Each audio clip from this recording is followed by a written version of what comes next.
The smell of roasted turkey filled Mom's dining room, but the warmth stopped there. I sat at the far end of the table, the spot they always saved for me, furthest from the conversation, closest to the kitchen door. My sister Rachel held court at the other end, her engagement ring catching the light every time she gestured, which was often. "So the wedding venue is finally confirmed," Rachel announced, beaming at her fiancé Marcus. "The Peninsula. They had a cancellation and we jumped on it." "The Peninsula?" Aunt Linda gasped. "Rachel, that's incredible. How did you manage that?" "Well, when you're a senior marketing director at a Fortune 500 company, you make connections." Rachel smiled, then her eyes drifted toward me. That smile sharpened. "Some of us work hard to build real careers." I took another bite of mashed potatoes. They were good. Mom always made them with real butter and cream cheese. "Marcus just made partner at his law firm," Rachel continued, squeezing his hand. 29 and already a partner. Can you believe it? "That's our Rachel," Dad said, raising his wine glass. "Always been the ambitious one. The one who made something of herself." The implication hung in the air like the steam from the turkey. I was 28. I was not the ambitious one. I had not made something of myself. "Jake, pass the rolls," Mom said quietly, her tone apologetic. She always tried to smooth things over, never quite succeeding. I passed the basket to my cousin Derek, who sat beside me in what I'd come to think of as the budget seating section of the table. Derek was in community college. I was a warehouse worker. We were the family's participation trophies, proof that not everyone could be exceptional. "So Jake," Uncle Tom leaned forward, his voice that particular combination of curiosity and pity that I'd learned to recognize over the years. "Still at that distribution center? What is it, 3 years now?" I said. "4 years." "Well, steady work is nothing to be ashamed of," he offered, though his tone suggested otherwise. "Not everyone can be the CEO type." Rachel laughed, a bright, crystalline sound. "Jake's more of a show up, punch the clock, go home kind of guy. Nothing wrong with that. The world needs workers." Marcus nodded thoughtfully. "Absolutely. Blue-collar jobs are the backbone of America. I mean, someone has to do them." I took a sip of water. They weren't wrong about the warehouse part. I did work at a distribution center. I went there 3 times a week, sometimes 4.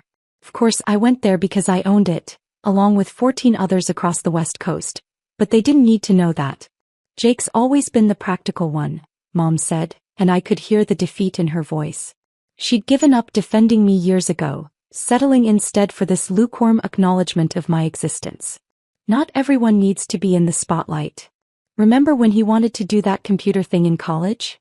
Dad chuckled, shaking his head. "We told him to get a real degree, something practical. Good thing he didn't waste money chasing that pipe dream." I remembered.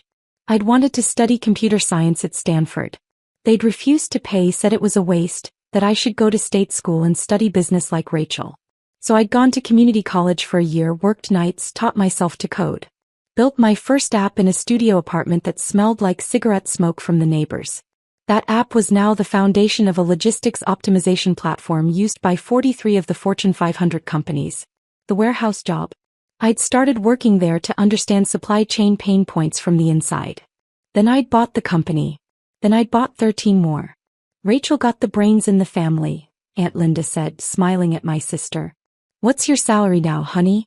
You must be doing so well." $180,000 base plus bonuses, Rachel said, trying to sound modest and failing. "It's comfortable." It was a good salary. I paid my VP of operations $240,000 and she was worth every penny. My own salary. Well, I paid myself $120,000 a year to keep things simple for taxes. The other $847 million from last year's revenue went back into expansion and the investment portfolio my financial team managed. "Jake, you must be making what, 40,000? Uncle Tom asked. "That's decent for warehouse work." "Something like that," I said. Rachel's phone buzzed on the table. She glanced at it, then did a double take. Her face went pale, then flushed red. "What's wrong, honey?" Marcus asked.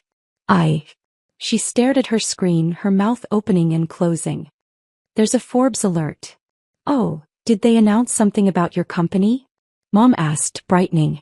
Rachel's company getting Forbes coverage was exactly the kind of thing she lived for. "No," Rachel said slowly. Her eyes lifted from the phone to me, confusion and something else. Something sharper, flickering across her face. It's not about my company. The table went quiet. Rachel turned her phone around. On the screen was a Forbes notification. Forbes 30 under 30. Tech entrepreneur Jake Morrison revolutionizes global supply chain with $4.2 billion valuation. The silence stretched. I took another bite of turkey. That's not. Mom started then stopped. There must be another Jake Morrison. The picture, Rachel whispered. It's him. She tapped the notification. The article loaded. And there I was, professional headshot taken 2 months ago at the Forbes photoshoot, standing in front of one of my distribution centers. The headline read, "From warehouse floor to billionaire, how Jake Morrison built ChainSync without anyone knowing." Derek leaned over to look at the phone. Holy shit. Language, Aunt Linda said automatically, but her heart wasn't in it. He was staring at me. Everyone was staring at me. Jake. Dad's voice cracked slightly. What is this? I set down my fork carefully. It's a Forbes article. About you. Mom's voice climbed an octave. About you having a company? Worth $4 billion. $4.2 billion, I corrected gently. As of the Series C funding round last month. Though the valuation's probably higher now. The article's about 2 weeks old. They just published today. Rachel's hands were shaking. She scrolled through the article, her face cycling through expressions I'd never seen on her before. You founded ChainSync? 6 years ago. Well, 5.5 technically. ChainSync handles our company's entire supply chain, Marcus said, his lawyer brain apparently still functioning. We pay them. We pay you hundreds of thousands a year in fees. $1.3 million annually, I said. You got a good rate because you signed on early. Prices have gone up since then. Uncle Tom made a choking sound. You're a billionaire? On paper. Most of it's tied up in the company and investments. But yes, my net worth is somewhere around $2.8 billion, depending on stock prices and market fluctuations. The silence that followed was profound. I could hear the refrigerator humming in the kitchen, the distant sound of neighbors' music, the tick of the grandmother clock in the hallway. Rachel found her voice first. But you work at a warehouse. I own 15 warehouses, I said. I work at them sometimes because I like to stay connected to ground-level operations. That's actually what the Forbes article is about. How I built the company from the inside out, understanding every aspect of the supply chain before I tried to optimize it. $4.2 billion, Dad repeated, looking dazed. That's not possible. You're 28. 28 is the average age for tech founders to hit unicorn status, I said. I'm actually a bit behind schedule compared to some of my peers. Mom's hand went to her chest. Jake, why didn't you tell us? I looked at her for a long moment. When would I have told you, Mom? Between Dad telling me I was wasting my life on computers, or Rachel explaining how I'm not SEO material. That's not fair, Rachel said, but her voice lacked conviction. Isn't it? I kept my tone level, conversational. Last Christmas you introduced me to your work friends as my brother, the warehouse guy, in that tone people use when they're explaining something embarrassing. At Easter, Dad told his golf buddies I'd never had much ambition. At your engagement party, you literally seated me at the kids' table because you said I wouldn't fit in with the professionals. Marcus was scrolling on his own phone now. There are 30 articles here. Wall Street Journal, TechCrunch, Bloomberg. Jake, you were on CNBC last month. The Squawk Box interview, I nodded. That was a good conversation. Jim Cramer wanted to talk about expansion into Asian markets. Jim Cramer, Aunt Linda repeated faintly. You talked to Jim Cramer. Several times. He's actually pretty funny off camera. Rachel's phone buzzed again. Then continuously. She looked down at it and I watched the blood drain from her face completely. What now? Marcus asked. Everyone's sharing the article, she whispered. Everyone from work. My boss just texted asking if I'm related to the Jake Morrison from Forbes. She looked up at me, something like panic in her eyes. My boss. My VP. The CEO of my company just sent a company-wide email congratulating me on having a tech visionary in the family. That's nice of them, I said. Nice. Her voice pitched up. Jake, I spent 2 hours in our last meeting explaining how we needed to optimize our supply chain costs. I suggested we evaluate ChainSync alternatives because the fees were too high. My boss loved the idea. Now he knows ChainSync is owned by my brother, the one I've been calling the warehouse worker for 4 years. The weight of that settled over the table like snow. Oh my God, Mom said suddenly. The company Christmas party. I told Margaret Chin that you couldn't make it because you were working a night shift. Margaret Chin, whose husband sits on the board of Chin Investments. Chin Investments handles about $200 million of my portfolio, I confirmed. Mr. Chin and I have lunch quarterly. He's never mentioned meeting you though. Professional courtesy, I suppose. Dad's face had gone from pale to red. The warehouse. You said you worked at the Pacific Distribution Center. I do work there. I own it. I own Pacific Distribution Centers 1 through 15. Number 16 opens in Seattle next month. I told the guys at the club you were doing warehouse inventory, he said, his voice rising. I said my son counts boxes for a living. Steve Patterson was there. Steve Patterson, whose company uses your service. Patterson Logistics is one of our major clients, I agreed. Mr. Patterson and I are actually pretty friendly. We played golf at Pebble Beach last year during the supply chain summit. Uncle Tom stood up abruptly, his chair scraping back. I need some air. No one stopped him. No one moved at all. Rachel was still scrolling, her face a mask of horror. There's a video. From the Forbes shoot. She clicked it. My voice filled the dining room through her phone's speakers. People ask why I didn't tell my family about ChainSync. Video me said, leaning against a forklift in one of my warehouses. The truth is I tried it first. But every time I mentioned the company I got the same response. That's nice, honey. Or, when are you going to get a real job? Eventually I stopped trying to explain. I figured the work would speak for itself eventually. The interviewer's voice. And now you're one of Forbes 30 under 30, with a company valuation that puts you among the youngest billionaires in tech. What do you want to say to your family now? Video me smiled, that professional smile I'd perfected for press interviews. I'd say I finally got a real job. This one just came with a few more responsibilities than they expected. Rachel stopped the video. She set her phone down carefully like it might explode. You told Forbes about us, she said quietly. About how we treated you. They asked about my inspiration, I said. I told them the truth. Every time someone told me I'd never amount to anything, every time I was introduced as the family disappointment, it reminded me why I was building something. Why I was working 20-hour days in that studio apartment. Why I turned down acquisition offers that would have made me a multimillionaire at 25 because I knew the company could be worth more. 25. Mom's voice cracked. You've been a multimillionaire since you were 25? I've been a millionaire since I was 23 when the series of funding came through. But yes, by 25 I had acquisition offers in the $50 to $100 million range. I turned them down because I believed ChainSync could be worth $1 billion within 5 years. You were right, Marcus said, his lawyer brain apparently cataloging all this information. I was conservative. We hit unicorn status, $1 billion valuation, in 3.5 years. The $4.2 billion valuation came 6 months ago. Current projections have us at $8 billion within 18 months, assuming our AI optimization rollout performs as expected. Derek, still sitting next to me, let out a low whistle. Dude. That's insane. It's a lot of work, I said. But yes, it's been successful. Dad's phone started ringing. He looked at it, then stood up abruptly and walked out of the room. Through the doorway I could hear his muffled voice. Steve, I can explain. No, I had no idea.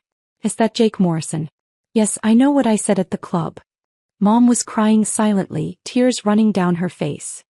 Jake, sweetheart, I'm so sorry. I didn't know. We didn't know. You didn't ask, I said gently. I told you I was working on something. You told me to be realistic. I told you I had meetings in the city. You asked if they were job interviews for better positions. I told you I was traveling for work. You said warehouse work doesn't require travel and I must be lying. We thought, she started then stopped because there was no good way to finish that sentence. Aunt Linda had her phone out now too. It's everywhere. CNN just posted about it. Tech prodigy hid billion-dollar success from family for years. The Forbes team was very thorough, I said. They interviewed about 50 people, investors, clients, employees, industry analysts. They wanted to understand how I built the company so quietly. Turns out it made for a compelling narrative. Rachel's phone rang. She looked at the screen, then at me, then back at the screen. It's my boss. You should answer it, I said. It's rude to leave your boss hanging. She stood up on shaky legs and walked toward the kitchen. Her voice drifted back. Hello, Mr. Patterson. Yes, that's my brother. It's the same one. I didn't know. No, he never mentioned. Marcus was reading something on his phone. There's a whole section here about your warehouses. It says you started working at Pacific Distribution Center as a minimum wage employee to learn the business from the ground up. You worked there for 18 months before making an acquisition offer. 20 months, I corrected. I wanted to understand every role. Loading, unloading, inventory management, customer service.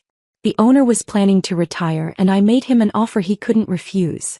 He stayed on as a consultant for 2 years, taught me everything about the business side.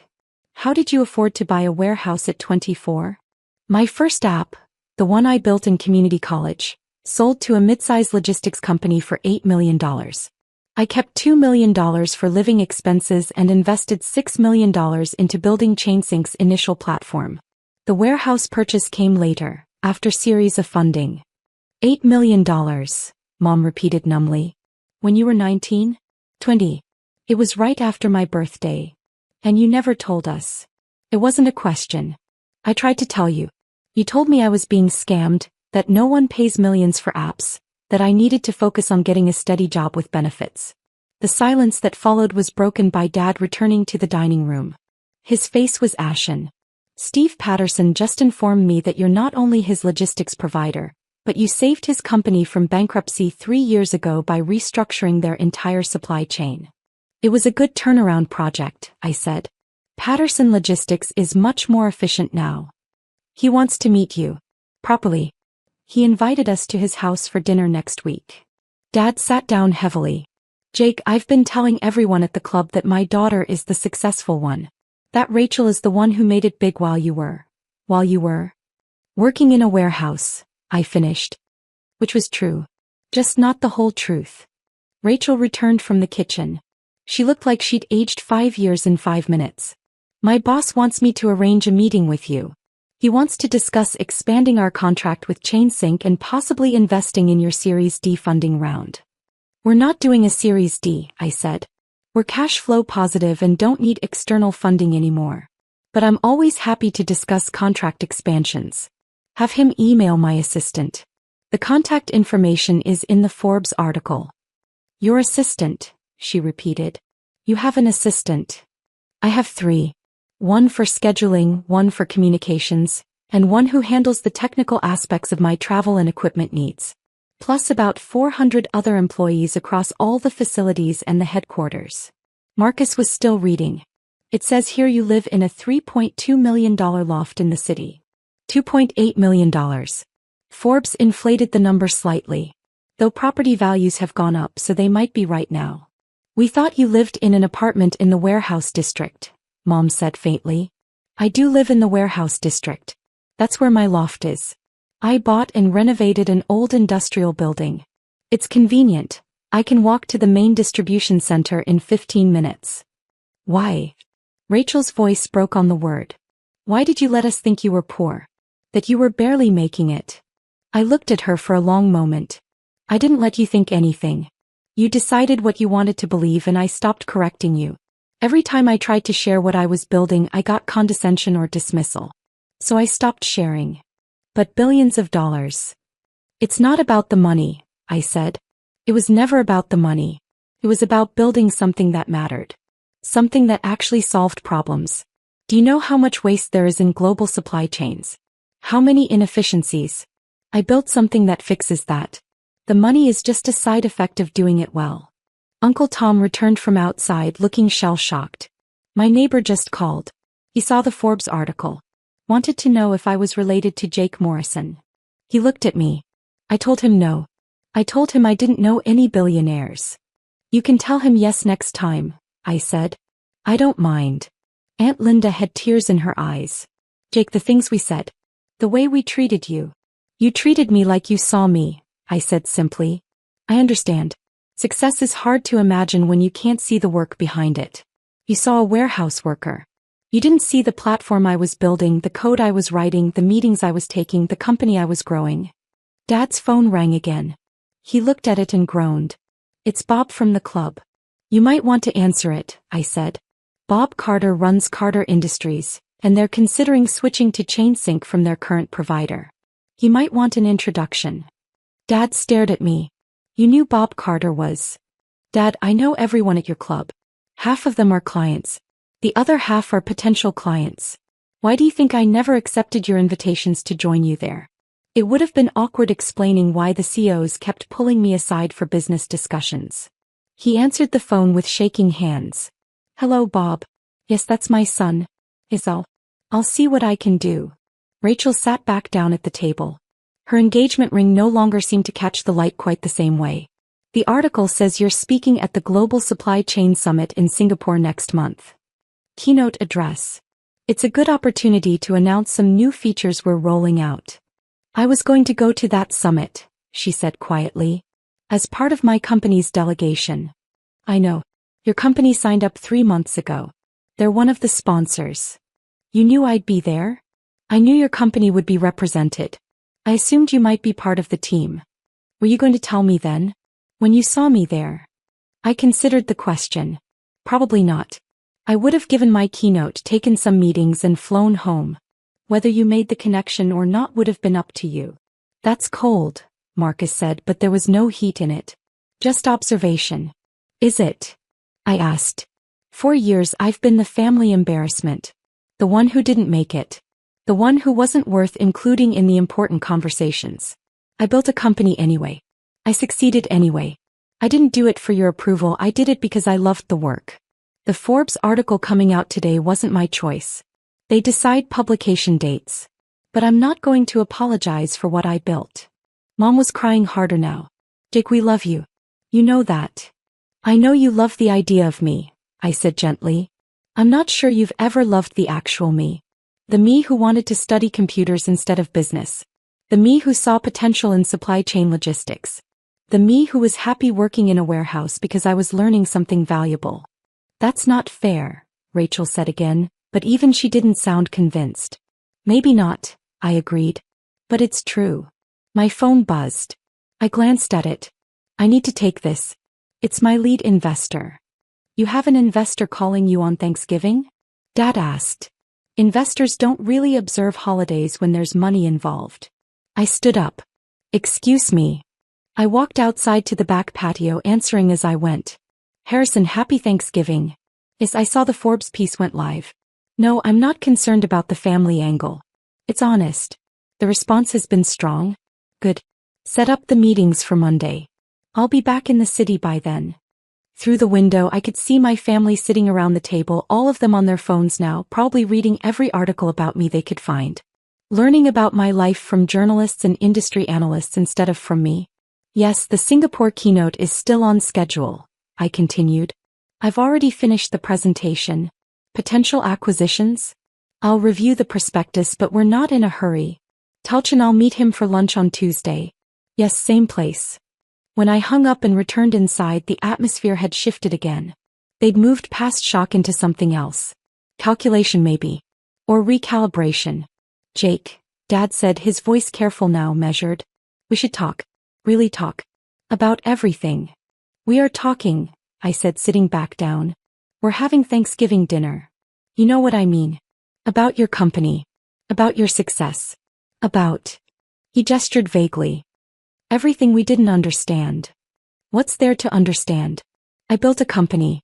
It became successful. That's the whole story. Rachel leaned forward. The Forbes article mentions you're looking at expansion into European markets. Is that true? Yes. We're opening 3 facilities in Germany next year, with plans for 5 more across the UK and France. My company has European operations, she said, and I could hear the wheels turning in her head. We've been struggling with supply chain coordination across borders. Most companies do. That's why we're expanding there. Could I set up a meeting?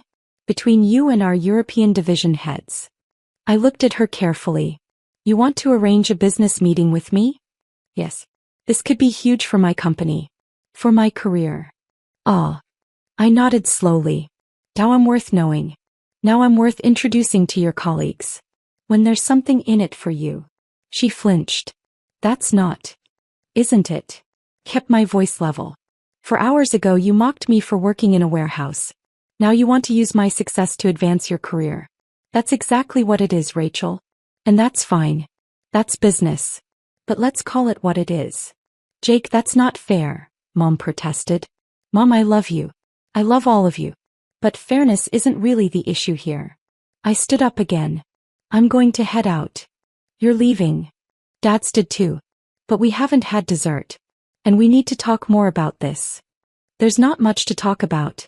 You all have my number. You've had it the whole time. If you want to reach out, actually reach out.